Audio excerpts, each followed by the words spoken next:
Toastmasters, fellow Toastmasters, and distinguished guests. I am happy to join with you today in what will go down in history as the greatest demonstration for the freedom in the history of our nation. 5 short years ago, a great American in whose symbolic shadow we stand today signed the Emancipation and Proclamation. This momentous decree came as a great beacon light of hope to millions of Negro slaves. We had been sacred in the flames of weathering injustice. It came as a joyous daybreak to end the long night of their captivity. But 100 years later, the Negro still is not free. 100 years later, the Negro lives on a lonely island of poverty.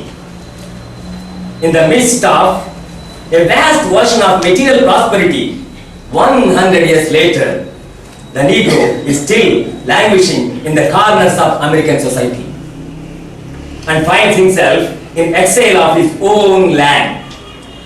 So, we have come here today to dramatize a shameful condition. In a sense, we have come to our nation's capital to cash a check. When the architects of our republic wrote the magnificent words of the Constitution and the Declaration of Independence, they were signing a promissory note to which every American was full here. This note was a promise that all men, black men as well as white men, would be guaranteed the unalienable rights of life, liberty, and the pursuit of happiness. It is obvious today that America has defaulted on this promissory note as her citizens of color are concerned. Instead of honoring this sacred obligation, America has given the Negro people a bad check. A check which has come back marked insufficient funds. But we refuse to believe that the Bank of Justice is bankrupt. We refuse to believe that there are insufficient funds in the great wells of opportunity of this nation. So we have come to cash this check. A check that will give us upon demand the riches of freedom and the security of justice. We have also come to this hallowed spot to remind America of the fierce urgency of now.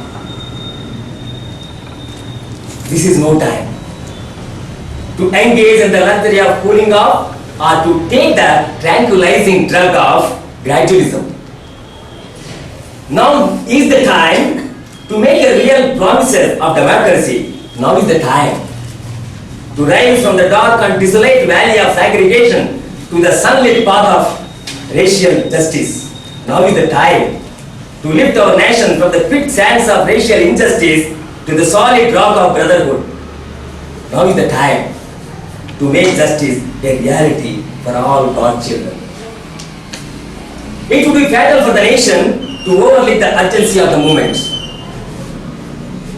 This sweltering summer of Negroes' legitimate discontent will not pass until there is an invigorating autumn of freedom and equality. 1963 is not an end, but a beginning. Those who hope that the Negro needed to blow up steam and will now be content will have a rude awakening if the nation returns to business as usual. There will be neither rest nor tranquility in America until the Negro is guaranteed his citizenship rights. The virile winds of revolt will continue to shake the foundations of our nation until the bright day of justice emerges. I am not unmindful that some of you have come here out of great trials and tribulations. Some of you have come fresh from the narrow jail cells. Some of you have come from areas where your quest for freedom left you battered by the storms of persecution. and staggered by the winds of police brutality. You have been the veterans of creative suffering. Continue to work with the faith that unearned sufferings is redemptive. Go back to Mississippi. Go back to Alabama. Go back to South Carolina. Go back to the slums and ghettos of our northern cities, knowing that somehow the situation can and will be changed. Let us not wallow in the valley of despair. I say to you today, my friends, so even though we face the difficulties of today and tomorrow, I still have a dream. It is a dream deeply rooted in the American dream. I have a dream that one day this nation will rise up and live out the true meaning of its creed. We hold these truths to be self-evident that all men are created equal. I have a dream that one day even the state of Mississippi, a state of sweltering with the heat of injustice, sweltering with the heat of oppression, will be transformed into an oasis of freedom and justice. I have a dream that my poor little children will one day live in a nation where they will not be judged by the color of their skin but by the content of their character. I have a dream today. I have a dream that one day down in Alabama, with its vicious racists, with its governor having his lips dripping with the words of interposition and nullification. One day right there in Alabama, little black boys and black girls will be able to join the hands with the little boys and white girls as sisters and brothers. I have a dream today. I have a dream that one day every valley shall be exalted. Every hill and mountain shall be made low. The rough places will be made plain. And the crooked places will be made straight.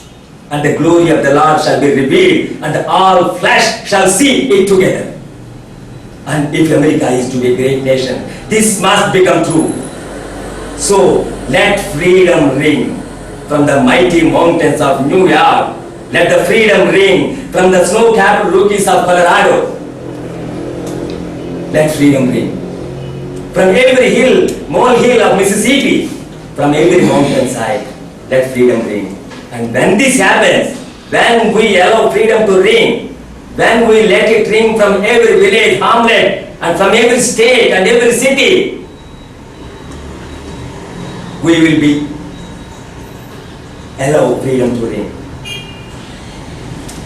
When we will be able to speed up that day, when all of God's children, black men and white men, Jews and Gentiles, Protestant and Catholics, will be able to join hands and sing in the words of old Negro spirituality. Free at last. Free at last. Thank God Almighty. We are free at last.